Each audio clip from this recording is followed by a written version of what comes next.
Japanese IT giant GMO software client.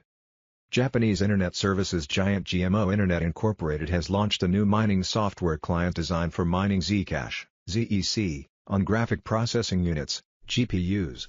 GMO announced the new client, dubbed CryptKnocker, in a news release published September 28. CryptKnocker has reportedly been designed to enable users to mine cryptocurrencies that are based on the Equihash consensus algorithm using commonly available GPU chips. Unlike more specialized application-specific integrated circuits, ASICs, GPUs are widely used in many domestic computers.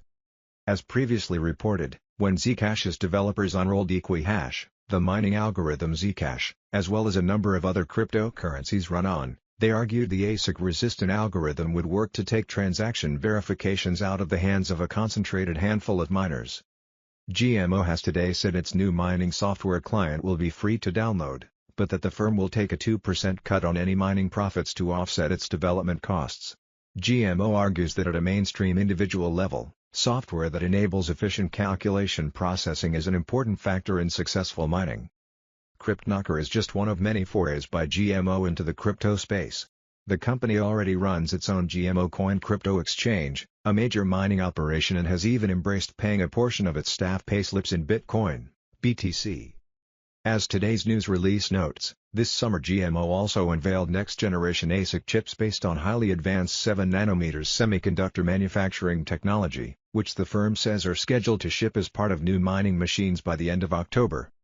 This July, GMO launched a new internet banking business that will leverage blockchain as a central part of its technological arsenal, in partnership with GMO Financial Holdings and Azora Bank. This March, GMO Coin pledged to improve its data security after local regulators identified shortcomings during a cross-industry probe that followed the high-profile $530 million hack of Japanese exchange CoinCheck in January. Most recently, the company has announced it will be debuting its Bitcoin-based application for in-game rewards, dubbed Crypto Chips, this August.